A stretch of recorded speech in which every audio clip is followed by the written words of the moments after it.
सभी लोग हाथ जोड़ करके स्वाध्याय प्रारंभ करेंगे। नमो अरिहंताणं, नमो श्री सिद्धाणं, नमो अयरियाणं, नमो वज्रयाणं, नमो लोहे सब साहूणं। जय बोलिए देवादिदेव श्री ऋषभ देव भगवान की जय बोलिए। अनंत अनंत सिद्ध परमेष्ठी परमात्माओं की अंतिम तीर्थंकर वर्धमान स्वामी महावीर भगवान की इस युग के प्रथमाचार्य श्री चारित्र चक्रवर्ती आचार्य भगवान श्री शांति सागर जी महान मुनिराज की सभी महानुभावों, हम लोग एक बार पुनः अपने जीवन की सार्थकता बनाने के लिए स्वाध्याय के लिए मिथिलापुरी तीर्थ क्षेत्र में उपस्थित हुए हैं। हम सबका बहुत पुण्य का उदय है जो यहाँ पंचम काल होने के बाद भी हम जैन कुल में या तो जन्म लेकर के उसको सफल बना रहे हैं या फिर जैन दर्शन को सुनकर के, अगर जैन कुल में जन्म नहीं भी लिया तो जिनेन्द्र भगवान की जो वाणी है, जो जैन दर्शन है, उसको सुनकर के अपने जीवन को सफल बना रहे हैं। हमारा सम्यक्त कौमुदी ग्रंथ का स्वाध्याय चल रहा है। 8वीं कथा चल रही है कनक लता की, जो अरहत दास नहीं 8वीं 7वां अध्याय है, कथा 8वीं है क्योंकि एक अरहत दास की भी कथा है।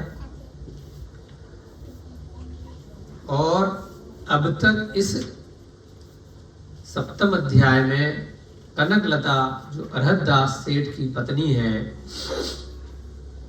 वो अपना सम्यक्त को प्राप्त करने का कारण बता रही है कि तुम्हें इतना पक्का सम्यक दर्शन किस प्रकार से हो गया। उज्जैन नगरी में उमय नाम का जीव है, राजा है, रानी है, सेठ जी हैं। इधर आ जाओ, पीछे से दिक्कत आ रही होगी, थोड़ा थोड़ा सा विषय है ना, ये बीच में आ रहा है ना। तो उमय की कथा चल रही है कि कोई चोर भी सम्यक दृष्टि बन सकता है या नहीं बन सकता है, कोई व्यसनी भी मोक्ष जा सकता है या नहीं जा सकता है, कोई दुराचारी हिंसक भी जा सकता है या नहीं जा सकता है, बदल करके जा सकता है, स्वयं को उस रूप में नहीं जा सकता है। चोरी करते करते मोक्ष नहीं जाएगा, है ना। व्यसन करते करते मोक्ष नहीं जाएगा, शराब पीते पीते नहीं जाएगा, मांस खाते खाते नहीं जाएगा। उदाहरण तो बहुत है, परंतु बाद में उसको स्वयं को बदलना पड़ेगा। तो बहुत बार हम पीछे के उदाहरणों से तो सीख ले लेते हैं कि जब अंजन चोर भी जा सकता है, हमने तो कुछ भी नहीं किया। बाद में अब वो चोर नहीं रहा, उसकी बाद की कहानी भी अपने को सुननी है। और बाद में उसने क्या किया, सुधार बहुत जरूरी है। गलतियों से सुधार कर लिया तब तो आगे बढ़ोगे। अगर गलती करके बार बार वही करते रहे तो आगे सही मार्ग पर, सम्यक मार्ग पर नहीं जा सकते। हम सब भी अगर सूक्ष्म दृष्टि से चिंतन करेंगे, पिछले भवों में अवश्य ही बहुत व्यसन किए होंगे, मांस भी खाया होगा, शराब भी पी होगी, कई लोगों ने इसी भव में भी सारे गलत काम कर रखे होंगे। पशु योनि में भी हम सब गए होंगे, नरक भी गए होंगे, मनुष्य भी पहले बन चुके होंगे, दोबारा हो सकता है फिर बन गए हो। जो स्त्री की पर्याय में वर्तमान में है, हो सकता है पहले कभी पुरुष की पर्याय में रही होंगी। जो पुरुष में है वो पहले स्त्री भी रहे होंगे, नपुंसक भी रहे होंगे। एक इंद्रिय की पर्याय में भी हम सब पहुंच चुके होंगे, 2 में भी गए होंगे, 3 में भी, 4 में भी, 5 में भी। कीड़े मकोड़े मच्छर मक्खी 5 प्रकार के स्थावर में हम कहीं ना कहीं रहे हैं। ऐसा हो नहीं सकता कि नहीं रहे हो। सीधे मनुष्य भव तो डायरेक्ट एंट्री इतनी आसान नहीं। तो उन पर्यायों में हमने भी कुछ ना कुछ बहुत सारे गलत कार्य किए होंगे, उनमें कुछ सुधार किया होगा, तब जाकर के धीरे धीरे पदोन्नति होकर श्रेणी दर श्रेणी भरकर यहाँ मनुष्य भव में, मनुष्य योनि में पहुंचे हैं, पदार्पण किया है, आगे बढ़े हैं। तो अब यहाँ पर भी इस योनि में अगर हम ये सोचने लग जाएं कि जब चोर बैठा है, व्यसनी बैठा है और उसने सुधार कर लिया, तो हम क्यों नहीं कर सकते? हमें और थोड़ा सुधार करना है, धीरे धीरे करके और आगे बढ़ते जाना है, और एक दिन हम सर्वोच्च शिखर पर पहुंच सकते हैं। अवश्य ही पहुंचेंगे। जैसे एवरेस्ट की ऊंचाई होती है, शिखर पर पहुंचा जाता है। कोई भी लक्ष्य है, लक्ष्य को प्राप्त करके ही आनंद आता है। बीच में अगर वह लक्ष्य छोड़ दिया जाए तो वह कार्य अधूरा ही माना जाता है। तो ऐसे ही यहाँ उमय नाम का जीव भले ही व्यसनी है, भले ही चोरी करके आया है, उसको नगर से निकाला गया है, फिर भी वह सुनकर के श्रुत सागर महाराज के प्रवचनों को सुन रहा है, वहां बैठा है, उनके माध्यम से हम भी सुन रहे हैं। और कहीं ना कहीं कनकलता ने भी उस घटना को सुना होगा, समझा होगा, या उसके आसपास की ऐसी घटना होगी। तो उस घटना से हम भी प्रेरणा प्राप्त कर रहे हैं, और उस उमय के लिए और बाकी के लोग जो वहां बैठे हैं उनको आचार्य महाराज, श्रुत सागर महाराज 11 प्रतिमाओं के बारे में बता रहे हैं कि श्रावक है, कोई घर में रहने वाला जो अभी मोक्ष मार्ग पर पूरी तरह से अग्रसर नहीं हुआ है, वो किस प्रकार से आगे बढ़ सकता है, उस मार्ग पर बढ़ सकता है। उन 11 प्रतिमाओं के बाद कुछ एडिशनल चीजें और बताई हैं कि रात में खाने वाला, या रात दिन खाने वाला, या खाली दिन में ही खाना खाने वाले की क्या गति होती है। जो सूर्योदय से लेकर के सूर्यास्त के मध्य में ही भोजन करता है तो वह अपना पुण्य बढ़ाता है, और जो सूर्यास्त होने के बाद ही रात भर खाता रहता है और दिन में सोता रहता है, खाता पीता नहीं है, तो रात्रि भर खाने वाला व्यक्ति उल्लू, काक, बिलाव माने बिल्ली, गिद्ध, सांवर, सुअर, सांप, बिच्छू, गो बन जाता है। और दिन में खाने वाला व्यक्ति धीरे धीरे करके अपने पुण्य को बढ़ाता है। भोजन करते समय मौन रखने के क्या फायदे हैं, क्या लाभ हैं, ये भी आचार्य महाराज ने बताया। ज्ञान की विनय होती है, अभिमान की रक्षा होती है अगर हम मौन पूर्वक भोजन करते हैं। जो रात और दिन 24 घंटे चरता रहता है, खाता रहता है, तो निशाचर ही है। सींग और पूंछ से रहित पशु के समान है। भले ही मनुष्य है, सींग नहीं दिख रहे और पूंछ नहीं लग रही, लेकिन वह क्योंकि पशु को कभी भी मिल जाए तो वो खा लेगा। मनुष्य दिन को छोड़कर रात्रि में ही भोजन कर रहा है, दिन भर कर ही नहीं रहा है, रात में ही खाए जा रहा है। तो मूर्ख है, मणि को छोड़ करके कांच को ग्रहण कर रहा है। रात्रि में 4 प्रकार के आहार का त्याग करना चाहिए। अन्न, पान, खाद्य, स्वाद्य और लेह, नहीं तो नरक भी जा सकता है। इतना दोष बताया। वर्तमान में कई बार प्रसंग आया है, हम तुलना करते हैं कि वर्तमान में जो हमें मनुष्य पर्याय के जीव दिख रहे हैं उनसे, जिस स्थान पर हम रह रहे हैं उस स्थान के मनुष्यों से, जिस देश में रह रहे हैं, जिस प्रदेश में रह रहे हैं उस स्थान के मनुष्यों से। जितनी भी जनसंख्या है पूरे विश्व में वर्तमान में, जहां तक अपनी वर्तमान की पहुंच है, 10-20 करोड़, 10-20 कितने 100 करोड़ मान लीजिए भारत देश की है, सारे विश्व की मिलाकर के बहुत ज्यादा से ज्यादा 1000 करोड़ होगी, क्योंकि ऐसा बताते हैं चीन और भारत की सबसे ज्यादा है, 1-2 देशों की और है, तो बाकी छोटे छोटे देश हैं, सबकी मिलाकर के 500-600 करोड़ होती है अधिकतम जनसंख्या। 1000 मान लो, 1000 करोड़ मनुष्य वर्तमान में, चाहे अमेरिका है, भारत है, ऑस्ट्रेलिया है, एशिया है, यूरोप है, अंटार्कटिका है, 7 महाद्वीप बोले जाते हैं वर्तमान की पढ़ाई की दृष्टि से। अमेरिका के 2 भाग हो जाते हैं, उत्तर और दक्षिण। तो इन सबकी मिला के 500 से 1000 करोड़ की मनुष्यों की जनसंख्या है। गिन सकते हो? सबके आईडी कार्ड है आज की डेट में, अलग अलग देशों के, गिनी जा सकती है।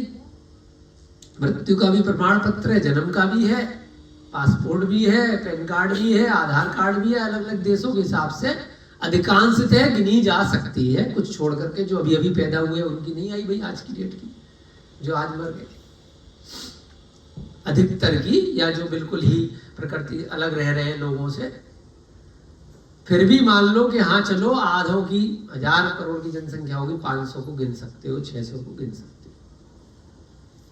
जितने भी यहाँ बैठे हैं, चाहे हर्ष बाबू, चाहे मंजू दीदी, हम और आप, उन्हीं 500 से 1000 करोड़ के बीच के हैं।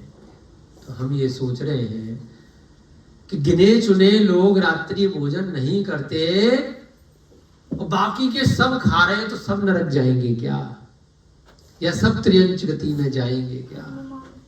बताओ मयंक बाबू, इतने सारे लोग मांस मदिरा का सेवन कर रहे हैं, इतने सारे रेस्टोरेंट हैं इस दुनिया में, इतने सारे बर्गर पिज्जा नॉनवेज लगे हुए आ रहे हैं, शराब हर चीज में मिली हुई आ रही है, और कितनी लाइन लगी है ठेकों के बाहर, तो सब नरक जाएंगे क्या? बताओ बताओ अभिषेक जी। जो सुधर जाए, जो पीते ही रहेंगे, सुधरने का नाम नहीं, तो सारे नरक जाएंगे क्या? वो जाएंगे जो नहीं सुधरेंगे। इनका उत्तर आया, वो जाएंगे जो नहीं सुधरेंगे। तो मोटा मोटा कि हाँ हम उनकी बात कर रहे हैं जो सुधर नहीं रहे। तो जो सुधर नहीं रहे और रात दिन शराब पी रहे हैं, व्यसन कर रहे हैं, तो क्या वो नरक या त्रियंच गति में जाएंगे क्या? जाएंगे। तो जो ये उत्तर आता है कि सब जाएंगे, कि हाँ सब जाएंगे, आपको कई बार बताया है, ग्रंथों से ही पढ़ा है, अपने मन से हम कुछ नहीं बताते, कि एक उंगली की टिप पे इतने जीव हैं कि 45 लाख योजन का, अभी तो हम 500-600 करोड़ की बात कर रहे हैं, जरासी से आर्यखंड की बहुत सूक्ष्म जरासी से स्थान, 45 लाख योजन का 2.5 द्वीप है। मनुष्य नहीं, खाली कबूतर का आकार ले ले। कौन सा जीव? जो मेरी उंगली के टिप पे, जरा से एक पॉइंट मान लीजिए इस पेन की नोक पे, इतने जीव हैं जो कबूतर का आकार ले ले तो 45 लाख योजन में जरा भी 1 इंच की जगह नहीं बचेगी, ठसाठस भर जाएगा। इतने जीव तो एक इंद्रिय है, जरासे से ये वायु का यहाँ पे। तो इनका नंबर फिर कब आएगा? अगर सारे की सारे शराब पीने वाले फिर मनुष्य बनेंगे, तो जगह खाली होगी, तभी तो इनका नंबर आएगा। कहीं ना कहीं ट्रेन में बैठोगे, बस में बैठोगे, पहला आदमी जाएगा उतरेगा, तभी तो दूसरा बैठेगा, वही जगह घेर करके परमानेंट बैठा रहेगा। तो मयंक बाबू को जाना है सागर, तो तुम्हारे को टिकट मिलेगी क्या कभी ट्रेन की? एक ही आदमी परमानेंट घेरे बैठा है, 1000 सीट है मान लो, एक ट्रेन में 500 सीट है, हट ही नहीं रहा है। मैंने ठेका ले लिया जी, परमानेंट में ही घूमता रहूंगा इस ट्रेन में, इस हवाई जहाज में। 100-200 फ्लाइट में टिकट होती है, भैया जी श्रीलंका जाना, खाली नहीं कर रहे लोग। तो दूसरे का नंबर कब आएगा? मेरा नंबर कब आएगा, मेरा नंबर कब आएगा। भैया पहले अगला वाला जाएगा नरक, तब मेरा नंबर आएगा। या तो मोक्ष जाएगा। तो मोक्ष कितने जाएंगे? मात्र 608। 6 महीने 8 समय में मात्र 608 मात्र है, बहुत ज्यादा नहीं है। बहुत ज्यादा तो ये है, एक एक टिप है। ये तो खाली जरा से की बात हो रही है। वायु का एक, अग्नि का एक, जल का एक, वनस्पति का एक, भूमि का एक, स्थावर ही है। 3 लोग कितना है? हम 45 लाख योजन की बात नहीं कर रहे। 3 लोग है 343 घन राजू का। राजू का है। एक राजू के अंदर असंख्यात योजन है, 1-2 योजन नहीं है। असंख्यात की संख्या 1 करोड़ पूर्व से भी अधिक की होती है। और 1 करोड़ पूर्व में हमने संख्या उस दिन निकाली थी, 15 जीरो लग जाते हैं एक के बाद। उससे भी बड़ी संख्या है, और न जाने कितनी बड़ी है, गिन नहीं सकते। ऐसे असंख्यात योजन होने के बाद तो एक राजू बनता है। ऐसे 14 राजू का ऊपर से लेकर नीचे तक त्रस नाली जो बीच में है, मात्र 1 राजू स्क्वायर की है, और ऊपर से लेकर नीचे तक 14 राजू का है। उस त्रस नाली के अंदर 2 इंद्रिय, 3 इंद्रिय, 4 इंद्रिय और 5 इंद्रिय जीव होते हैं, और 1 इंद्रिय तो होते ही हैं। उस मात्र 14 राजू वाला जो क्षेत्र है ऊपर से लेकर नीचे तक, और 1 राजू का स्क्वायर। इसके अलावा 343 घन राजू जो बचा है, उसमें से खाली इतना सा त्रस नाली को हटा दिया जाए, उस पूरे भाग में 343 घन राजू में त्रस नाली को छोड़ करके सभी जगह 1 इंद्रिय जीव ठसाठस भरे। खाली त्रस नाली में खाली त्रस जीव। नाड़ी भी बोलते हैं, नाली भी बोलते हैं। जो बीच का भाग है, 3 लोग बनाते हैं ना नक्शा, उसमें बीच की जो पाइपलाइन है, बीच का जो पिलर है, वह त्रस नाली है मात्र। उसमें नीचे नारकी है, ऊपर स्वर्ग है, और बीच में छोटे से हिस्से में 2.5 द्वीप में मनुष्य है। उस त्रस नाली के बाहर पूरे 3 लोक में ठसाठस 1 इंद्रिय जीव है, ठसाठस, ठूस ठूस करके। और उसी त्रस नाली में सबसे ऊपर शिखर पर सिद्ध परमेष्टि है, सिद्ध आत्माएं हैं, और सबसे नीचे सारे की सारे एक के बाद एक नरक है, 7 नरक। तो बहुत बड़ा क्षेत्र है। कई बार बोला है, डर जाओगे तो तर जाओगे, नहीं डरोगे तो व्यसन करते रहोगे। तो यह जो ग्रंथ है, हाँ, डराने के लिए, सत्य बताने के लिए। बच्चे को भी डराते हैं ना कि बेटा ये चोरी करेगा, ये गलत काम करेगा तो पुलिस पकड़ के ले जाएगी, हवा आ जाएगा, हवा भूत आ जाएगा। तो बच्चा डरता है, तभी तो वह कार्य गलत कार्य नहीं करता है। तो हम सब बच्चे ही हैं, मैं भी बच्चा हूं, खाली एक्सप्लेन कर रहा हूं। मैं भी डरा हुआ हूं, बहुत बुरी तरह से डरा हुआ हूं। इसीलिए धीरे धीरे करके स्वाध्याय लगा रहे हैं। कोई निडर नहीं हूं, कर्मों से डर लगता है। आप सबको भी लगना चाहिए। अगर नहीं लगेगा तो नरक और त्रियंच गति खुली हुई है। यह उमय को भी आज पढ़ेंगे, देखेंगे, सीखेंगे, क्या वह डर रहा है या निडर बना हुआ है। जो अनस्त मित व्रत का पालन करता है वह स्वर्ग लोक में देव होता है। जो ये व्रतों की चर्चा कर रहे हैं, यानी कि अनस्त मित का तात्पर्य, हमें ऐसा लगता है हमारी हिंदी इतनी अच्छी नहीं, धीरे धीरे सुधार कर रहे हैं नए नए शब्दों से, कि जो इन व्रतों को बिना किसी दोष के, निर्दोष रूपी, बिना किसी गलती के, बिना किसी प्रमाद के, जो इन व्रतों का पालन करता है वह स्वर्ग लोक में देव होता है। मैं नहीं कह रहा, अभी मुनि बनने की बात नहीं आई है अभिषेक भैया।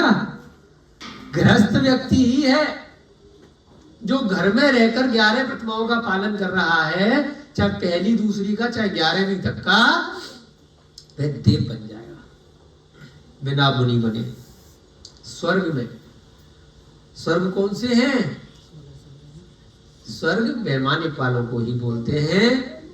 भवनवासी व्यंतर और ज्योतिष वाले तो भवनत्रिक हैं, उनके भवन होते हैं भवनवासी। तो ये वाले जो देव बनते हैं, कौन से देव बनते हैं? ऊपर वाले। वहां से आकर के इक्ष्वाकु आदि क्षत्रिय वंशों में तथा वैश्य वंशों में उत्पन्न होकर दिव्य भोगों का अनुभव करता है। उसके पश्चात तप को धारण करके अरहंत पदवी को प्राप्त करता हुआ सिद्ध पद को प्राप्त करता है और धीरे धीरे करके सुधार करता जाता है। चोर बनके ही रहेगा तो मोक्ष नहीं होगा। चोर बनकर के था, उसके बाद अगर प्रतिमाओं का नियम ले लेगा तब जाकर के स्वर्ग जाएगा, और बाद में जब स्वर्ग की आयु पूरी करेगा तो फिर वापस मनुष्य गति में आएगा। और कहां पैदा होगा? अच्छे कुल में, अच्छे वंश में। इक्ष्वाकु वंश जैसे बोला, या क्षत्रिय वंश के अंदर इक्ष्वाकु आदि जो वंश है, हरिवंश, इक्ष्वाकु वंश, बहुत सारे जो वंश चलते हैं, और वैश्य वंशों में भी उत्पन्न होगा, है ना। क्षत्रिय, वैश्य, ब्राह्मण और शूद्र जैसे 4 कैटेगरी आई हैं। जो ब्राह्मण वाली कैटेगरी है वो वर्तमान काल की दृष्टि से अगर देखा जाए तो भरत चक्रवर्ती के द्वारा बनाई गई, आदिनाथ भगवान के द्वारा। क्षत्रिय, वैश्य और शूद्र, ये 3 कैटेगरी थी, 3 भाग थे मनुष्यों में कार्य की दृष्टि से। भरत चक्रवर्ती ने जो ज्यादा धर्म किया करते थे, जो आत्मा में लीन रहते थे, बहुत धर्म करते थे, बहुत अच्छी सामायिक करते थे, तो उनको ब्रह्मा का स्वरूप मान करके ब्राह्मण नाम दे दिया भरत चक्रवर्ती ने। 4थी कैटेगरी बना दी और बड़े खुश होकर के आदिनाथ भगवान के पास पहुंचे, कैलाश पर्वत करके बहुत अच्छा काम करके आए हूं। कुछ लोग थे तो उनको मैंने विशेष परीक्षण करके ब्राह्मण बनाया है, उनको नया नाम दिया है। आज से आदिनाथ भगवान ने कहा, बहुत अच्छी का बात करी बेटा, लेकिन ये बड़ा दुखदाई होंगे पंचम काल जब आएगा। अभी तो ब्राह्मणों से कोई तकलीफ, कोई दिक्कत नहीं आएगी, अच्छा काम किया है। यह 1 कोड़ा कोड़ी सागर का चतुर्थ काल है, उसमें से 42,000 वर्ष पंचम काल और छठम काल के हैं, तो 1 कोड़ा कोड़ी सागर में से 42,000 वर्ष तक कोई दिक्कत नहीं आने की। पहले तीर्थंकर थे, पूरा काल भरा पड़ा है तो बचा हुआ था, लेकिन जब पंचम काल शुरू होगा तब ये ब्राह्मण बड़ी दिक्कत करेंगे। तुमने बना तो दिया है, अब क्या कर सकते हैं। उन्होंने अपने केवल ज्ञान से जान लिया कि यह परेशानी करेंगे कहीं ना कहीं। तो वह ब्राह्मण में जन्म लेकर के भी आज के समय में बहुत सारे लोग गलत कार्य कर रहे हैं। वह अपने को मूल परंपरा से अलग थलग मान रहे हैं, जबकि मूल परंपरा क्या थी? वही आदिनाथ का कुल था। बहुत धार्मिक हुआ करते थे, बहुत ज्यादा विद्वान भी हुआ करते थे, और साधारण लोगों से अधिक स्वाध्याय करना, सामायिक करना, तप करना, उपवास करना और धर्म को पढ़ाना, ये सारे कार्य भी करते थे। तो यहां पर भी इसलिए केवल 2 कैटेगरियों का नाम लिया है। शाश्वत यही रहती है, क्षत्रिय और वैश्य। इन कुलों में जन्म लेगा, मोक्ष मार्ग में आगे बढ़ेगा, और यहां पर जन्म लेने के बाद में क्षत्रिय या वैश्य वंशों में दिव्य भोगों का अनुभव करेगा, और उसके पश्चात तप को धारण करके अरहंत पदवी को प्राप्त करता हुआ सिद्ध पद को प्राप्त करेगा। आगे बढ़ना पड़ेगा। चोर बन के ही रहेगा तो मोक्ष नहीं जाएगा। पहले प्रतिमाएं ली, फिर स्वर्ग गया, फिर मनुष्य बना। कौन सी कैटेगरी में जन्म लिया? क्षत्रिय वैश्य उच्च कैटेगरी में जन्म लिया, उच्च कुल में जन्म लिया, और फिर यहां पर क्या किया? भोग भोगे और तप ग्रहण किया। भोगों के साथ नहीं मरा है मनुष्य भव में, तप ग्रहण करने का मतलब अब एक नंबर आगे बढ़ेगा। अब प्रतिमाओं से काम नहीं चलेगा, अब मुनि बनेगा और फिर जाकर के सिद्ध पद को, अरिहंत पद को प्राप्त करेगा। अरिहंत बनेगा यानी कि केवली भगवान बनेगा जब तक उसकी आयु है, और जब आयु पूरी होगी तो 4 प्रकार के बाकी के अघातीय कर्म छोड़ेगा। जब घातीय कर्मों को छोड़ेगा 4 तो अरिहंत बनेगा, जब अघातीय छोड़ेगा तो सिद्ध बनेगा, और सिद्ध शिला पर शिवगामी हो जाएगा, शिव बन जाएगा, सिद्ध बन जाएगा। तो आगे बढ़े ना बढ़े, जहां है वहीं रहेगा, उसी में मान करता रहेगा, घमंड करता रहेगा, अंजन चोर करता रहेगा, या उमय चोर करता रहेगा कि चोर है, हम तो कुछ नहीं कर रहे। तो भाई भले ही कुछ नहीं कर रहे हो तो सारे की सारे नरक त्रियंच जाओगे, उनके साथ सब जाएंगे। तो मत चक्कर में पड़ो, अपना अपना चुनो। मैं नहीं जानता, हकीकत बता रहा हूं कि मैं पिछले भव में कहां था, कौन था, क्या था।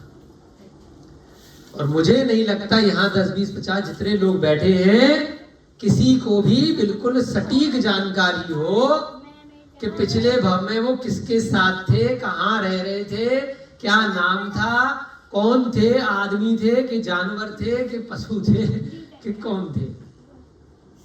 तो सूक्ष्मता से थोड़ा चिंतन करके देख लो, सब अकेले ही आए हैं।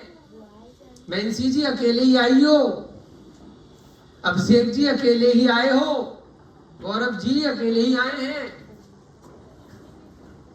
तो यहां पर थोड़ी देर के लिए हमें साथी मिल गए हैं। आचार्य महाराज उदाहरण देते हैं कि सब की सब जैसे पेड़ पे रात्रि में रैन बसेरा करते हैं पक्षी, और सुबह सुबह दाना चुगने के लिए उड़ जाते हैं, फिर पता नहीं कौन से पेड़ पे जाकर के शाम को बैठेंगे, कुछ नहीं पता होता। तो हम सब भी यहाँ रैन बसेरा करने के लिए आए हैं। यह बस कुछ 10, 20, 50, 100 साल की जिंदगी है, उतने में ही यार दोस्त मिल गए, माँ बाप मिल गए, परिवार मिल गया है। यह हमेशा के लिए नहीं है कि अगले जन्म में यही मिलने वाला है और पिछले जन्म में भी यही था। जिसकी जितनी आयु होगी उस हिसाब से यहीं पर साथ छूट जाएगा, कोई साथ में नहीं जाएगा, न पहले कोई साथ में था। कोई आज मर जाएगा, कोई 50 साल बाद मरेगा, कोई 10 साल बाद मरेगा, कोई 10 घंटे बाद ही मर जाएगा। तो साथ में जो अभी पति पत्नी, माँ बाप, बच्चे, आस पड़ोस, यार दोस्त है, कोई जरूरी नहीं है। तुम उसे भी मार दोगे क्या अपने साथ कि भैया तेरे से मेरा राग है, मैं जा रहा हूं, तू भी चल। इकट्ठे रहेंगे अगले जन्म में, जिस भी पर्याय में जाएंगे, कोई नहीं जाएगा। सब अपनी अपने कर्मों से, अपनी अपनी आयु से मरेंगे, और उसके बाद पता नहीं कहाँ जाएंगे, पता नहीं कहां से आए हैं, मैं कहां से आया, मैं कहां जाऊंगा, कुछ नहीं पता है। तो इसलिए यहां ज्यादा घमंड ना करो, पता नहीं कल को कौन मिलेगा, किस गति में जाएंगे। तो डर लो, डर लो, डर लो, थोड़ा सा डर लो इस सम्यक कौमुदी को पढ़ करके। जो व्यक्ति निरंतराय रूप से निर्दोष गति से इन व्रतों का पालन करता है, पहले स्वर्ग जाएगा, वापस फिर मनुष्य गति में आएगा, अपनी सागरों की आयु पूरी अच्छे से निकाल करके, और मनुष्य गति में आकर के फिर सीधे स्वर्ग जाएगा या सीधे मोक्ष जाएगा, ऐसा नहीं है। वह तप को ग्रहण करेगा, 1 नंबर और बढ़ेगा, तप ग्रहण करेगा, दिगंबर पर्याय लेगा, और ज्यादा कठिन तप करेगा, और धीरे धीरे करके या तो उसी भव से या कई भवों बाद फिर वह सिद्ध पद को प्राप्त करेगा। जैसा कहा है, जो स्वभाव से रात्रि भोजन का त्याग करता है, शुरुआत वहीं से है। जब इतने से का इतना फायदा है तो और हमारे अभिषेक भैया जी ने 100 रुपए की एफडी कराई, कौन से डाक खाने में, मान लीजिए, उससे इनको 103 रुपए मिले।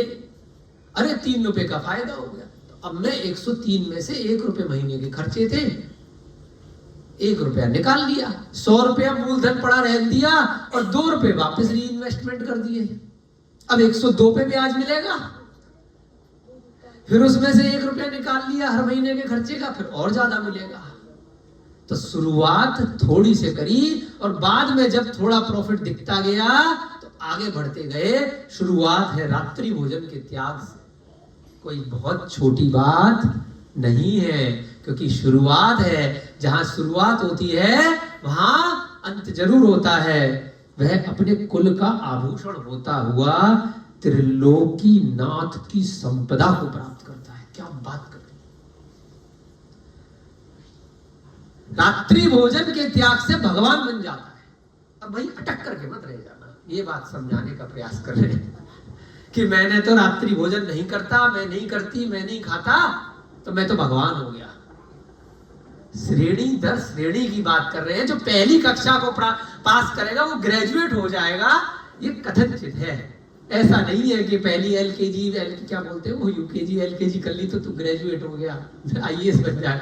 तो बच्चे को समझाने की दृष्टि से है कि बेटा पहली पास करेगा तो दूसरी में आएगा, फिर तीसरी में आएगा, फिर आईएएस बनेगा। और वो टक्कर के बैठ जाए मैंने तो पहली पास कर ली, मैं तो बन गया आईएएस। ऐसा नहीं है, शुरुआत है। समझ गए अंकल जी? तो सबसे पहले घर में रह करके शुरुआत कहां से करनी है? जो रात्रि भोजन का त्याग करता है वह कुल का भूषण होता हुआ त्रिलोकीनाथ की संपदा को प्राप्त होता है। त्रिलोकीनाथ की संपदा का क्या मतलब है अभिषेक भैया जी, लंका वाले?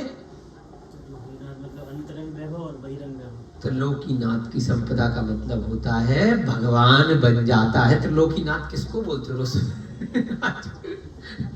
उनकी संपदा तुम्हें मिल जाएगी बैठे बैठे, या हमें मिल जाएगी या टूटे फूटे कमरे में। त्रिलोकीनाथ की संपदा को प्राप्त करने का मतलब सिद्ध बन जाता है, भगवान बन जाता है। उनकी संपदा तो नहीं मिलेगी ना, है ना। आदिनाथ की संपदा को प्राप्त हो जाता है तो आदिनाथ की संपदा का क्या मतलब है कि भैया मैं भी आदिनाथ बन जाऊंगा एक दिन, मैं भी भगवान बन जाऊंगा। तो भगवान कब बनूंगा? जब रात्रि भोजन के बाद धीरे धीरे और आगे बढ़ता जाऊंगा, है ना, स्टेप बाय स्टेप। ठीक है। देव भक्ति, गुरु उपासना, सर्व जीवों के प्रति अनुकंपा, सत्संगति और आगम श्रवण। हमारे मतलब की बात कर दी के द्वारा मनुष्य जन्म का फल प्राप्त करो। क्या लाइन बोली? आगम श्रवण। आप लोग जो कंसंट्रेट करके रुचि के साथ बैठे हुए हो ना, 10 20 25 30 जितने भी, अपने मनुष्य जीवन को सफल बना रहे हो। बाकी जितने इस दुनिया में है, अलग अलग जगह भी स्वाध्याय चल रहे होंगे, कोई पढ़ रहा होगा, कोई सुन रहा होगा, कोई सामायिक कर रहा होगा, कोई समूह शरण में बैठा होगा विदेश क्षेत्रों में, उन सबको छोड़ करके बाकी जितने भी लोग हैं, चाहे मनुष्य जीवन में, संसार के अंदर, वह अपने मनुष्य जीवन को सफल नहीं बना रहे, असफल बना रहे हैं। लूटो खाओ मौज लो और डूब रहे राग द्वेष के अंदर, पापों की क्रियाओं के अंदर। खूब पी रहे हैं, खूब डांस कर रहे हैं, खूब नशे में झूम रहे हैं, कोई मांस खा रहा है, कोई दुराचार कर रहा है ना। वो क्या कर रहे हैं? मनुष्य जीवन को सफल नहीं बना रहे, जला रहे हैं, खत्म कर रहे हैं। बस एक एक दिन करके उसको समाप्त कर रहे हैं, पूरा कर रहे हैं। देव भक्ति, जो अभिषेक इत्यादि कर रहे हैं, देवों की भक्ति कर रहे हैं, अरिहंत भगवान के गुणों की चर्या कर रहे हैं, गुरु की उपासना कर रहे हैं, देव शास्त्र गुरु की, सर्व जीवों के प्रति अनुकंपा कर रहे हैं, दया भावना, उनकी रक्षा करना। जितने भी जीव है इस संसार में, जो भी सामने मिल गया या नहीं मिला, उनको अभय दान, करुणा दान देने की भावना कर रहे हैं, सत्संगति कर रहे हैं, अच्छे लोगों की संगति। चॉइस तो अपनी है कि किसके साथ बैठना है। शराबियों के झुंड में बैठोगे तो एक ना एक दिन तो पिलाई देगा, खुशबू आने लगेगी बढ़िया। और अंत में बोला जो आगम श्रवण कर रहे हैं, आगम माने इन ग्रंथों का, अरिहंत, ग से गणधर, मां से मुनि, अरिहंत द्वारा कहा गया, गणधर द्वारा रचा गया, मुनि द्वारा उसको कहा गया। अरिहंत के बताए हुए मार्ग पर जो ग्रंथ बनते हैं उनको आगम कह दिया जाता है। ऐसे आगम को जो सुन रहा है, श्रवण कर रहा है, वही इस मनुष्य जीवन को सफल बना रहा है। देखो विष की बूंद से दूषित अमृत की गगरी को छोड़ने के योग्य होती है, क्योंकि छोटा सा दोष भी बड़े बड़े गुणों को दूषित कर देता है। अमृत का एक घड़ा है गगरी, उसमें थोड़ी सी विष की बूंद अगर डल गई तो कौन पिएगा जिसको पता चल गया, जरा सा दोष लग गया, क्योंकि छोटा सा दोष भी बड़े बड़े गुणों को दूषित कर देता है। इसलिए रोज बोलते हैं कि भैया स्वाध्याय से क्या उदाहरण निकलते हैं।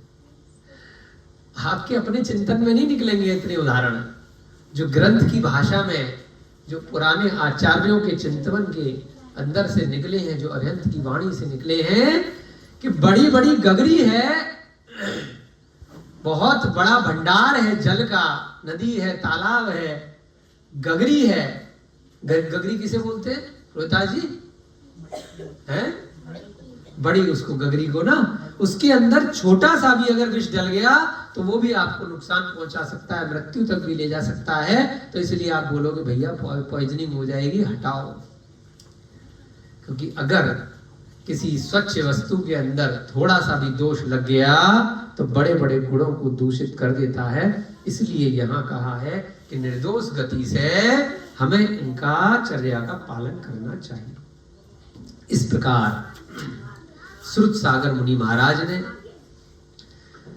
महामुनि ने अपने मुख कमल से विनिर्गत धर्म को सुनकर, हाँ, इस प्रकार श्रुत सागर महामुनि के मुख कमल से विनिर्गत धर्म को सुनकर सप्त व्यसन का आ गई बात। अभी मैंने पढ़ा ही नहीं था, अंदाजा लग रहा था कि शायद ऐसा कुछ होने वाला होगा।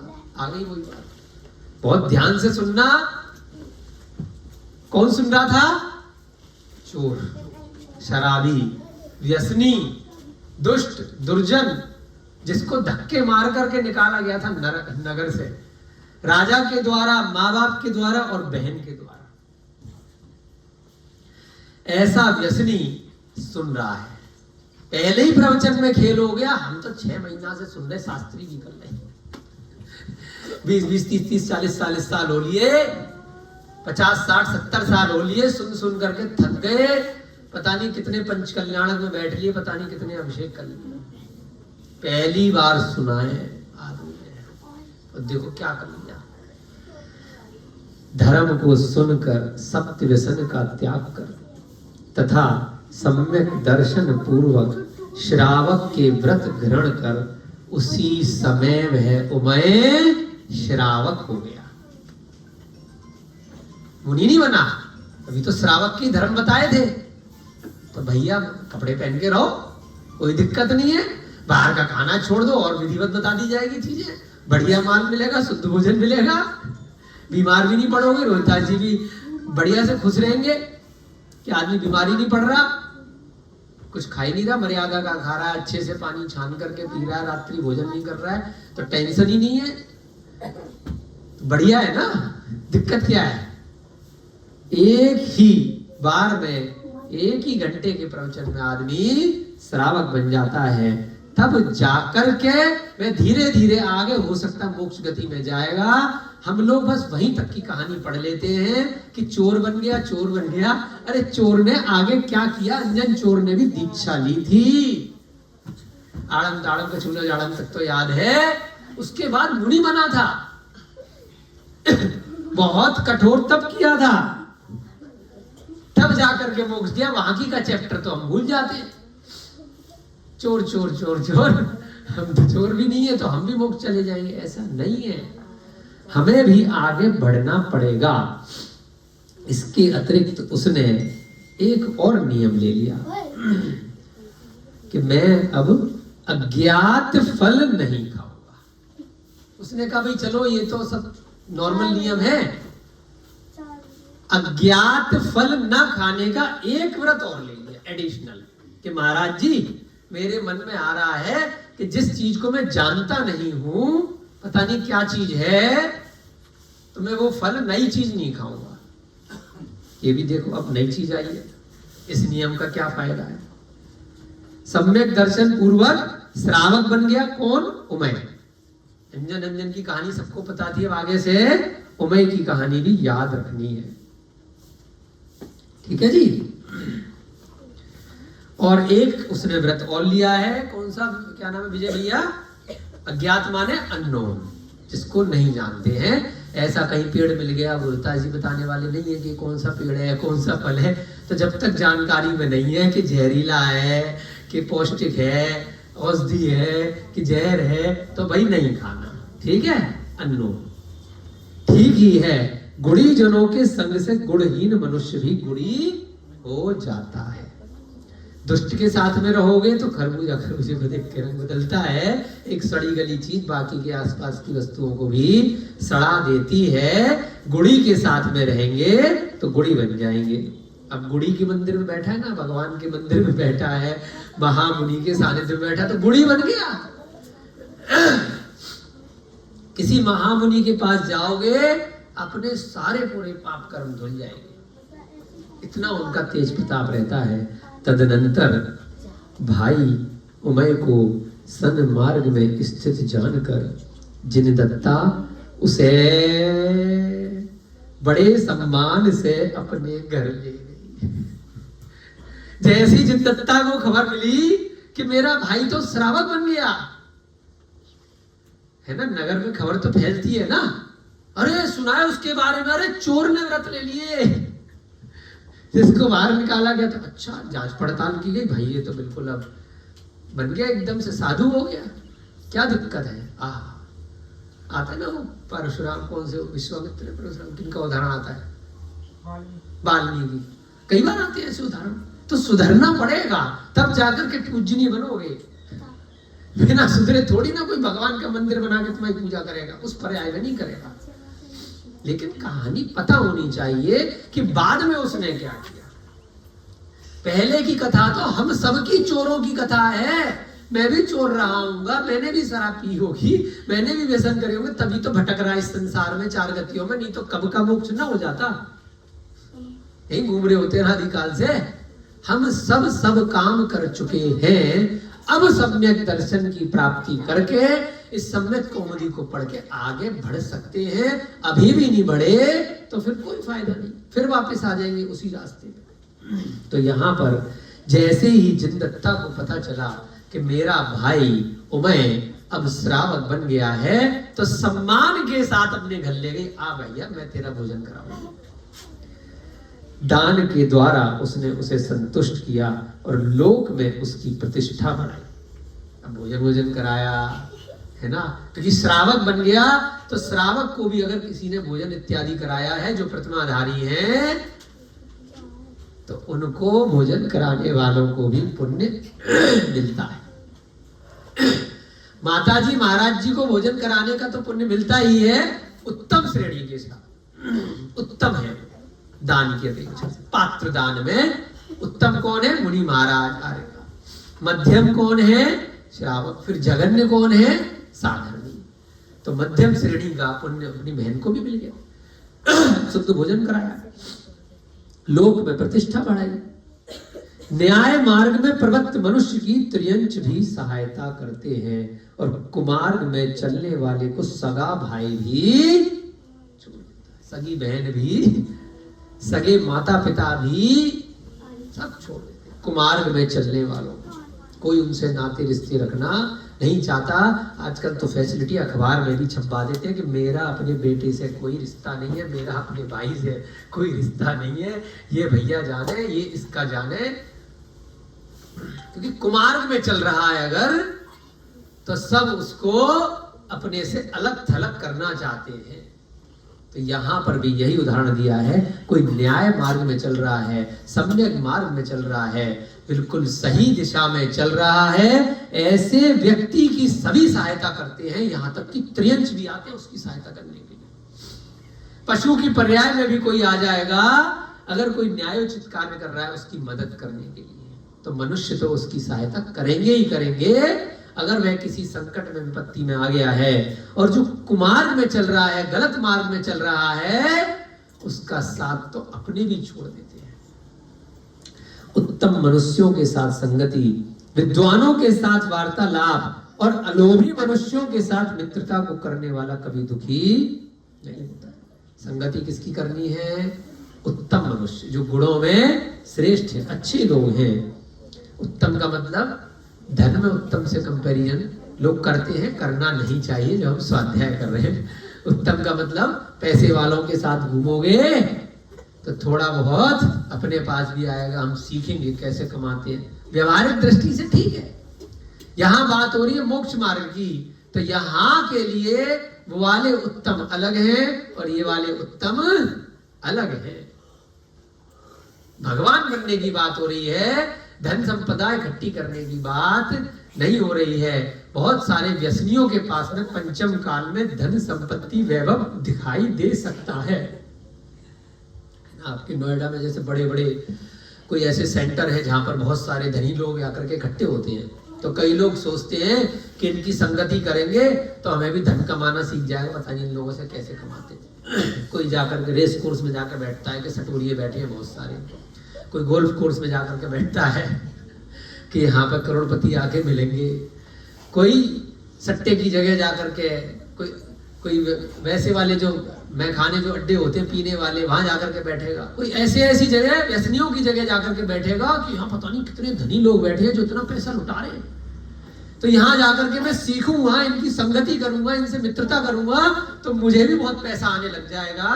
वो दुर्गति हो जाती है, संगति नहीं होती, दुष्ट जनों की संगति हो जाती है। क्योंकि आप देखते तो हैं लेकिन उसने पैसा कैसे कमाया वो तो नहीं पता। तो हमें उत्तम गति के लोगों की संगति करनी है, जो गुणों में श्रेष्ठ हैं। मुनि महाराज की संगति करो, श्रावकों की संगति करो, स्वाध्यायियों की संगति करो। जहां पर कोई व्यसनी व्यक्ति आते जाते नहीं है, ऐसे स्थानों पर जाओ। कोई नहीं मिल रहा तो ग्रंथों की संगति करो, पुस्तकों की संगति करो, विद्वानों के साथ वार्तालाप करो। जो विद्वान है, यहाँ पे कौन से विद्वान? बहुत इंटेलिजेंट है, जो व्यवहारिक दृष्टि से विद्वान है उनकी बात नहीं हो रही है।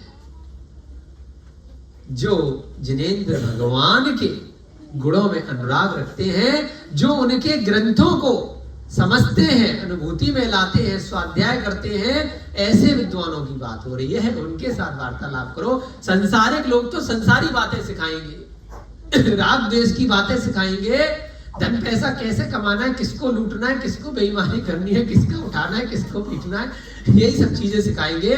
वह जरूरी नहीं है विद्वान हो। सांसारिक विद्वानों की बात नहीं हो रही है। अलोभी मनुष्यों के साथ मित्रता, यानी कि जिनको लोभ नहीं है, इनके साथ मित्रता करनी है। लोभी माने लालची है, तो लालच है, लोभ पाप का बाप कहलाता है। आपने एक बार नाटक भी किया था ना, लोभ तो पापों का बाप है। तो लोभी के साथ मित्रता करोगे तो आप भी लोभी बन जाओगे, लालची बन जाओगे, मायाचारी बन जाओगे, सारे व्यसनों को करने लग जाओगे, कषाय हो जाएगी। तो इसलिए अलोभी के साथ मित्रता करनी है, जो समता को धारण करता है, जो संतुष्ट रहता है, जो है सो ठीक है, जो नहीं है सो ठीक है, जो आ गया तो ठीक, जो नहीं आया वो भी ठीक। तो अलोभी के साथ मित्रता करनी है।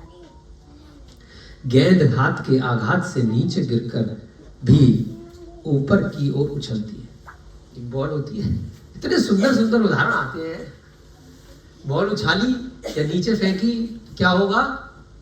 वापस उछलेगी।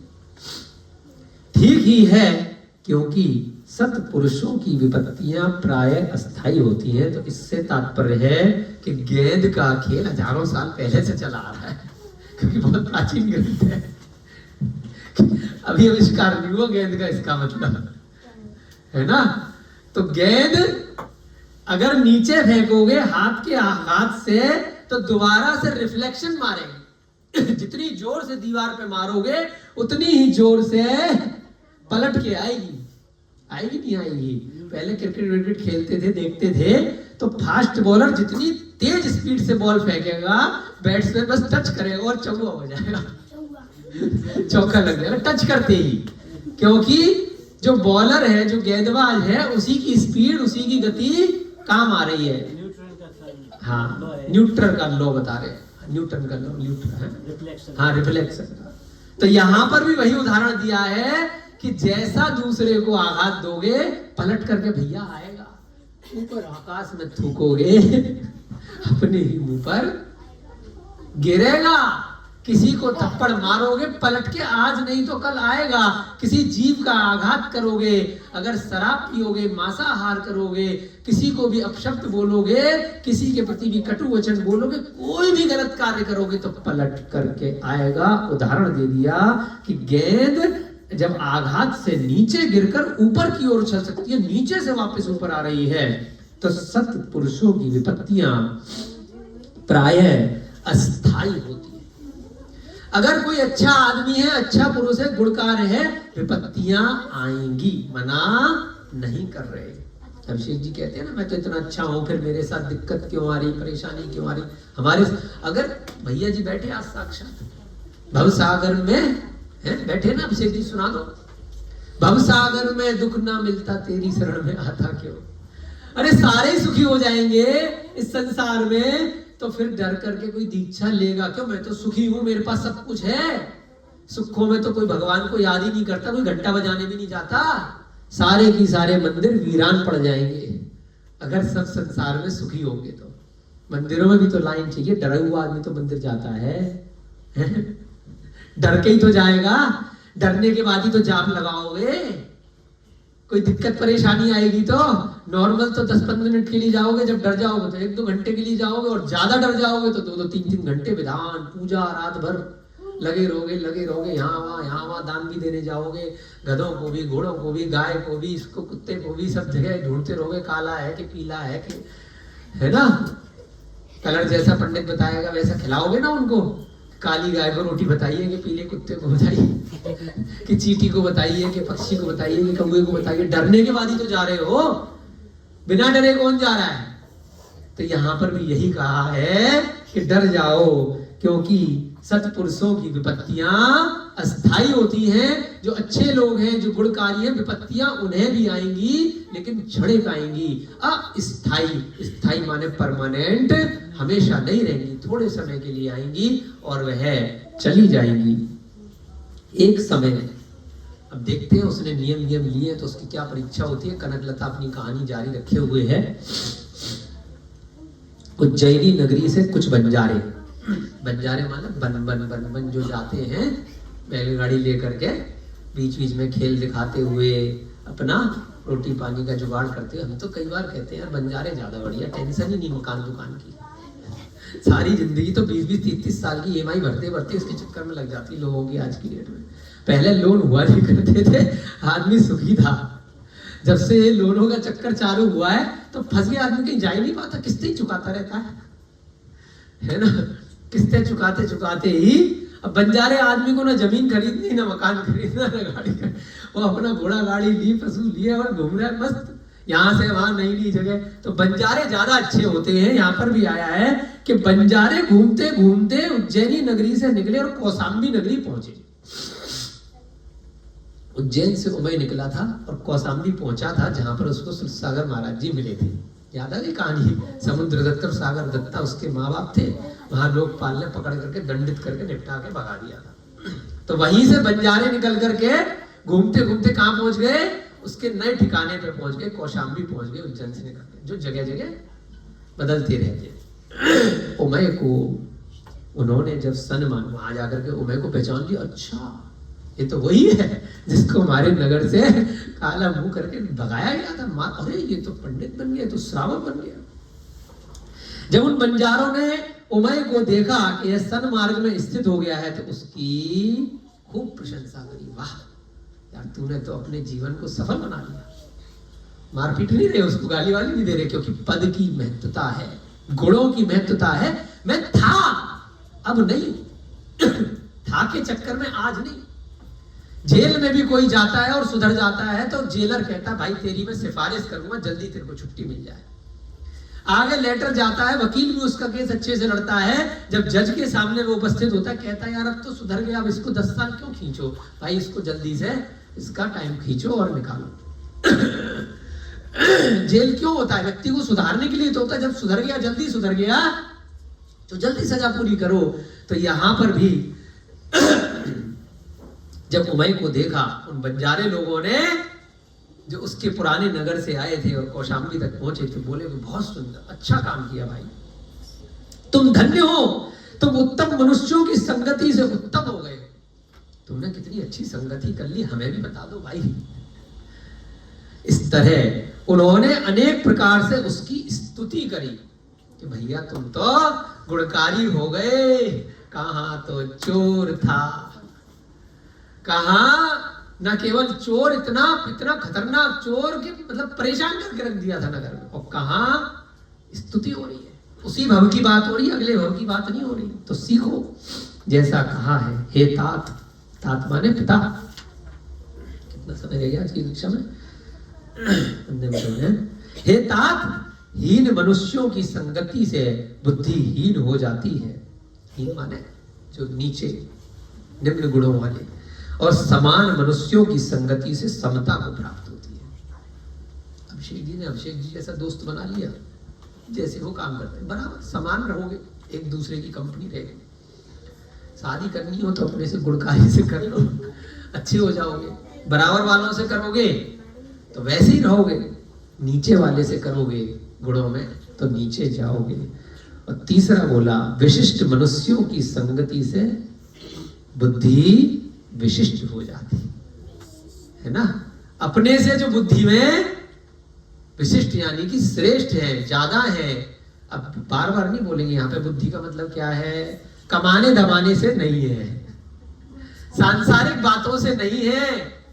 यहाँ श्रेष्ठता है मोक्ष मार्ग से, यहाँ श्रेष्ठता है सम्यक मार्ग से, यहाँ श्रेष्ठता है गुणों से, सम्यक गुणों से, सम्यक ज्ञान से, सम्यक चारित्र से। अपने से हीन से करोगे, लेस वाले से करोगे, कम से करोगे तो एक दिन उसी के जैसे हो जाओगे, धीरे धीरे धीरे। अपने के बराबर वाले से करोगे तो जैसे हो कम से कम वैसे ही रहोगे। और अगर चॉइस है और मिल गया अपने से अच्छा तो वैसे हो जाएगी बुद्धि। संतप्त लोहे पर स्थित पानी का नाम भी सुनाई नहीं देता।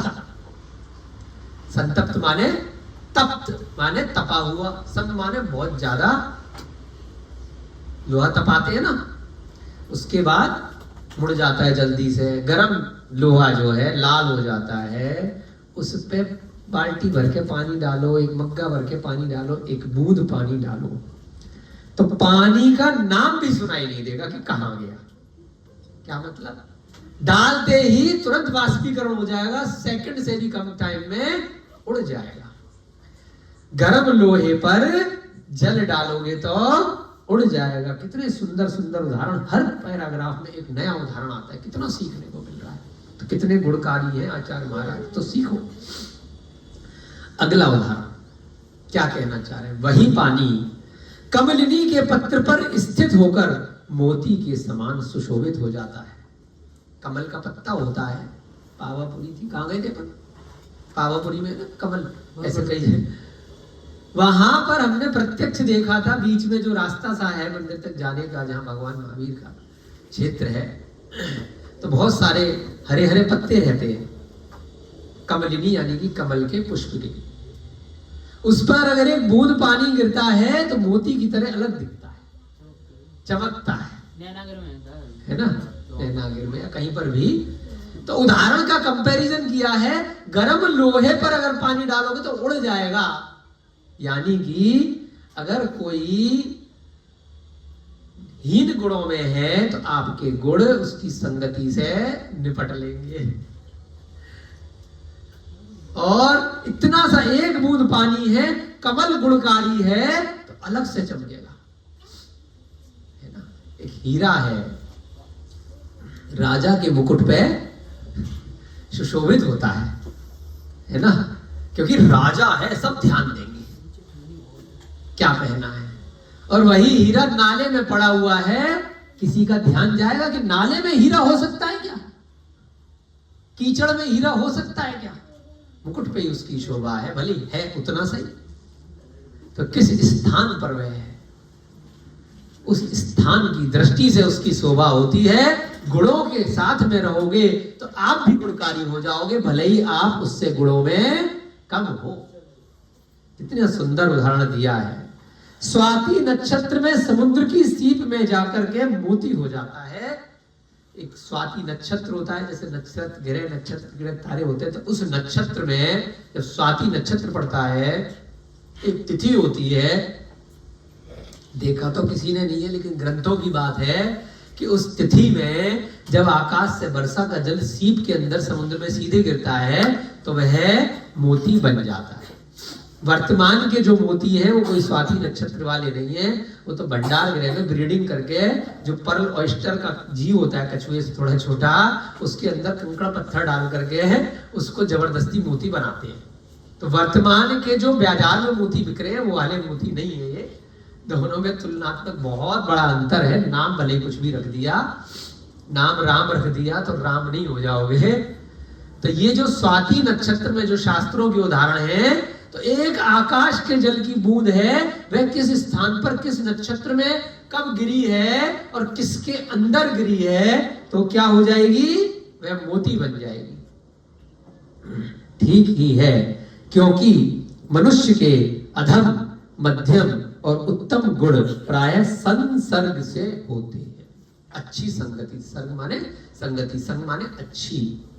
उत्तम गुण, मध्यम गुण और अधम यानी कि निम्न गुण, बिल्कुल गड्ढे में ले जाने वाले, यह उसकी संगति से होते हैं।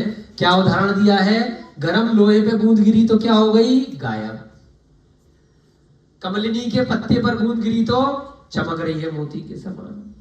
और स्वाति नक्षत्र में सीप के मुख में गिर गई तो मोती बन गई, साक्षात मोती बन गई, और पत्ते पे तो मोती के समान चमक रही थी। और कहा है, जिस प्रकार चंद्रमा के बिना रात्रि और कमल के बिना सरोवर सुशोभित नहीं होता है, उसी प्रकार धर्म के बिना सदा जीव सुशोभित नहीं होता है। चंद्रमा के बिना रात्रि, रात्रि का आनंद नहीं अगर चंद्रमा नहीं है। जिस दिन अमावस्या होती है, तारे तारे तो खूब चमकते लेकिन कुछ दिखाई नहीं देता, बिल्कुल अंधेरा, तारों में इतना प्रकाश नहीं रहता है। प्रकाश तो चंद्रमा में रहता है। कहां से आता है चंद्रमा में प्रकाश, चंद्रमा में प्रकाश आता है शास्त्री जी, चंद्रमा पर भूमि का एक जीव होते हैं उद्योत नाम कर्म के उदय से। कौन से नाम कर्म के उदय से, बोलो उद्योत, बोलो उद्योत नाम कर्म के उदय से चंद्रमा पर भूमि कायिक जीवों की उत्पत्ति होती है, जिनसे मंद शीतल प्रकाश निकलता है। शीतल माने ठंडा। तो हम अब स्वाध्याय कर रहे हैं, तो अरिहंत की वाणी पढ़ेंगे। उन विद्वानों की वाणी भूल जाओ जिन्होंने वैसे के लिए कुछ भी पट्टी पढ़ा दी है कि सूर्य के प्रकाश से आता है, सूर्य के प्रकाश से नहीं आता है। अपन को अब स्वाध्याय करना है तो जिनेन्द्र भगवान की वाणी से चलना है, वह बिल्कुल निर्दोष है, गलती नहीं है। रिसर्च करना इसलिए शुरू किया है। हाँ, तो कौन से कर्म से आता है, उद्योत नाम कर्म। सूर्य के अंदर गर्म प्रकाश क्यों आता है, आतप नाम कर्म की वजह से। बोलो आतप, आतप, तप माने जो तपा हुआ गर्म, आतप नाम कर्म के उदय से सूर्य के ऊपर भूमि का एक जीवों की उत्पत्ति होती है, उनसे उष्ण प्रकाश निकलता है, गर्म। जैसे जुगनू होता है रात्रि में ठंडा ठंडा, तो वो शीतल वाला होता है। अग्नि होती है तो उसमें से जो निकलती है अग्नि की तरह निकलती है। तो सूर्य के प्रकाश से चंद्रमा प्रकाश नहीं देता है। चंद्रमा का अपना प्रकाश होता है, सूर्य का अपना प्रकाश होता है। अगर आप गैस के ऊपर, भट्टी के ऊपर कोई चीज रखोगे या कहीं से कोई दूसरा कोई गर्मी लेगा तो ठंडी नहीं हो जाएगी। चंद्रमा का प्रकाश शीतल है ना। शरद पूर्णिमा आती है ना, शरद माने ठंडी, श्री श्री, तो शरद पूर्णिमा नहीं होती, उष्ण पूर्णिमा होती फिर वो, ठीक है। तो जो भी अपने शास्त्रों की बातें हैं वो बिल्कुल सही है, हर संप्रदाय में वही है, वैदिक में, जैन में, सारे में। तो चंद्रमा रात्रि की शोभा देता है। जिस प्रकार चंद्रमा के बिना रात्रि नहीं होती, शोभायमान नहीं होती, और कमल के बिना सरोवर सुशोभित नहीं होता, उसी प्रकार धर्म के बिना सदा जीव सुशोभित नहीं होता। सरोवर माने तालाब की शोभा किससे है? कमल से है। नहीं तो क्या लगेगा वहां पर? कीचड़ विचड़ हो जाएगी। तालाब का पानी क्या होता है? रुका हुआ सा रहता है। और जिस तालाब में कमल रहते हैं ना, उसमें गंदगी नहीं रहती, क्योंकि उस कमल के कारण से वह पानी रिसाइकल ऑटोमेटिक होता रहता है। उसकी महिमा रहती है। वह जो सरोवर है, जो तालाब है, कभी भी उसका जल दुर्गंध नहीं देता, कमल के कारण से। तो ऐसे ही जिस रात्रि में चंद्रमा नहीं है, वह शोभायमान नहीं होता। और जो जीव धर्म से रहित है, जो धर्म, कौन सा धर्म? वो जैन शब्द बोलो या नहीं बोलो, अहिंसामयी धर्म, अरिहंत भगवान द्वारा जो प्रतिपादित धर्म है, जिसमें सबके प्रति करुणा है, ये मोक्ष मार्ग पर जाने की भावना है, ऐसे धर्म को ही धर्म कहा है। क्योंकि बाकी सब तो हिंसामयी, वो किसी को भी धर्म माने, संस्कृति होगी। हाँ, जो धर्म है, जो वास्तविक धर्म है, उसके बिना अगर वह किसी को भी धर्म मान रहा है तो उस जीव की शोभा नहीं है। तदनंतर बहुत सा, अभी कहानी भी बढ़ रही है, थोड़ा सा ज्ञान भी मिल रहा है और कहानी भी चल रही है। वह जो उमय है अभी मुनि नहीं बना है, गृहस्थ श्रावक है। वह भी दुकान चलाता है, खाना पीना सब करता है, लेकिन शुद्ध करता है, प्रतिमाओं के साथ में रहता है। एक दिन वह उमय बहुत सा बिक्री का सामान लेकर बंजारों के साथ अपने नगर की ओर चला। भाई अभी तो व्यापार वगैरह करेगा, पहले तो क्या करता था? चोरी चकारी करता था, इसका मारा उसका मारा, यहाँ बैंक लूटा उसका घर लूटा, इसको उठाया। तो अब क्या करा? अब दुकान खोलने की सोची, लेकिन बैंक लोन की सुविधा नहीं थी। तो उन्होंने कहा तुम्हारा काम बढ़िया, जैसे अभी हमने कहा ना बंजारों का काम बढ़िया, ठेले पे बैठो। उनने क्या किया? नैन्सी जी थोड़ा बहुत सामान लिया कि मैं भी बेचूंगा। फेरी वाले बन गए। फेरी वाले सबसे बढ़िया है, टेंशन फ्री है विजय जी, जगह जगह जाके बेचो, कोई ना किराया देना, कोई टेंशन ही नहीं है। आप लोन की बात छोड़ो, किराया भाड़ा भी नहीं बढ़ रहा है। जितना कमाया उसके बाद अपने घर पे शांति से है। भाई अमीर जी यही काम करेंगे। तो बंजारों के साथ लग गया कौन? मैं थोड़ा बहुत सामान लिया और कि मैं भी बेचूंगा आज चल करके। तो बहुत सारा बिक्री का सामान लिया और उन बंजारों के साथ चल दिया। कहां चल दिया? जहां वो जा रहे थे। अब वो वहां पहुंच गए उज्जैन, क्योंकि उज्जैन से माल लाए थे, यहाँ बेचा, ऐसे चलता रहता था। किसी अन्य समय जब नगर अत्यंत निकट आ गया, तब वह माता पिता के दर्शन की तीव्र उत्कंठा से कुछ लोगों के साथ आगे निकल गया। अरे बहुत दिन हो गए यार, माँ बाप से नहीं मिला, के मार करके निकाल दिया था राजा के चक्कर में। या तो बेटा अपने पुत्र से जो है संबंध खत्म करो, है ना, नहीं तो तुम लोग भी निकाले जाओगे।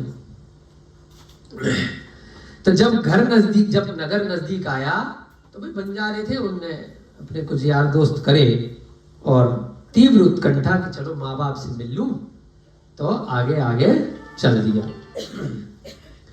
रात्रि में प्रमादवश वह मार्ग छोड़कर बड़ी भारी अटवी में जा पहुंचा। अब बंजारों के साथ गया था, ग्रुप था। अब क्या हुआ? अकेला इक्का दुक्का लोगों को लेकर के चला गया, तो जंगल में अटवी माने रास्ते में फंस गया। रास्ता वस्ता देखा नहीं होगा। रात्रि में प्रमादवश थोड़ा सा कि चलो। प्रातः काल सूर्योदय हुआ, सुबह सूरज निकले। तदनंतर अटवी में घूमते हुए क्षुधा आदि से पीड़ित मित्रों ने रूप, रस, गंध, वर्ण और माधुर्य से श्रेष्ठ मृत्यु के कारण भूत, किंपाक, विष वृक्ष के फल देखकर खा लिए। इसका क्या नियम था? अनजाना फल नहीं खाऊंगा। कुछ दोस्तों को लेकर चल गया था। बंजारे में दोस्ती हो जाती है ना, कांवड़ यात्रा वगैरह पे जाते हैं ना, कहीं पे शिखर जी में गए, कहीं गए तो दोस्त बन जाते हैं रास्ते में, ट्रेन में। तो बन गए, भाई तुम भी वहीं जा रहे हो, हम भी वहीं जा रहे हैं, तुम्हारा माल तुम बेच लेना, हम अपना माल बेच लेंगे। देखो अब ये बचता है कि नहीं बचता है? दोस्त यारी जिनसे निभाई, बड़ा सुंदर फल होता है। किंपाक का फल कौन सा होता है रोहिता जी? देखा है? देखना, कुछ किंपाक का फल होता है, देखने में बड़ा सुंदर था, रूप बड़ा अच्छा था, रस भी बड़ा अच्छा था, सुगंध आ रही थी, वर्ण भी बड़ा अच्छा था, कलर उसका माधुर्य आहा मीठा भी था, से श्रेष्ठ था, परंतु मृत्यु का कारण था, जहरीला था।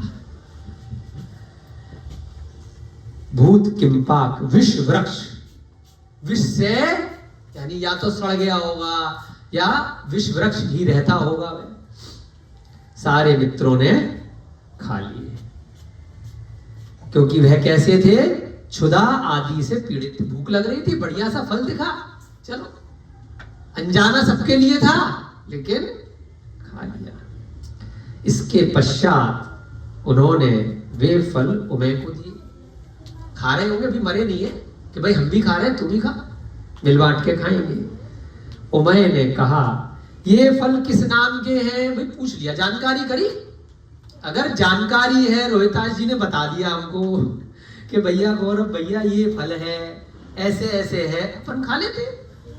कल चिरचिटा इन्होंने दिया था, मैं दांत में दर्द हो रहा था, आज बढ़िया से क्लास चल रही, कल तकलीफ हो रही थी बहुत, है ना, फायदा हो गया, क्योंकि ये हमारे जानकार हैं। इन्होंने हमें इनके ऊपर विश्वास है, इन्होंने अच्छी वस्तु दी, अपने को विश्वास था कि औषधि है भैया, ये जहर नहीं है, धोखाधड़ी ये नहीं करेंगे। मैंने उनसे पूछा कि भाई ये क्या फल है, क्या नाम है। उन्होंने कहा, मित्रों ने, अरे नाम से क्या प्रयोजन है, अरे खाओ ना यार, कितनी बढ़िया खुशबू आ रही है, क्या टेंशन ले रही, भूख लग रही है। इस समय हम लोगों को संतुष्ट करने के लिए ये फल अच्छे दिखाई दे रहे हैं, भूख लग रही है, या पेड़ पे इतने सुंदर फल लग रहे हैं और तुम सवाल जवाब में टाइम खराब कर रहे हो।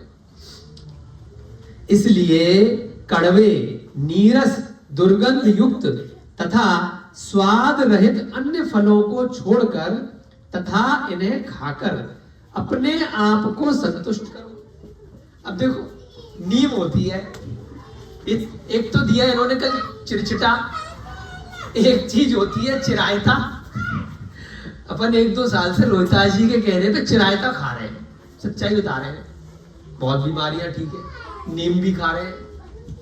अगर ऐसे ही अनजाने में अगर वो चिरायता अगर खा लेते तो लगता कि पता नहीं कितनी खतरनाक, कितनी कड़वी वस्तु है, कभी नहीं खाते हम जीवन में। क्यों खा रहे? अरे भाई साहब, डायबिटीज होएगी नहीं, हो गई है तो समाप्त हो जाएगी, 1 हफ्ते में गारंटी से। बाकी चीजें भी करनी पड़ेंगी, जिस वजह से डायबिटीज हुई है वो भी सावधानी रखनी है, और जो हो गई है तो चिरायते से नहीं आएगी। तो यहां वही उदाहरण दे रहे हैं, अरे यार तू कड़वी चीजें खाता रहता, नीम खाता है, चिरायता खाता है, गिलोय खाता है ना, उसमें करेला खाता है, तेरे को उसमें तो आनंद आता है।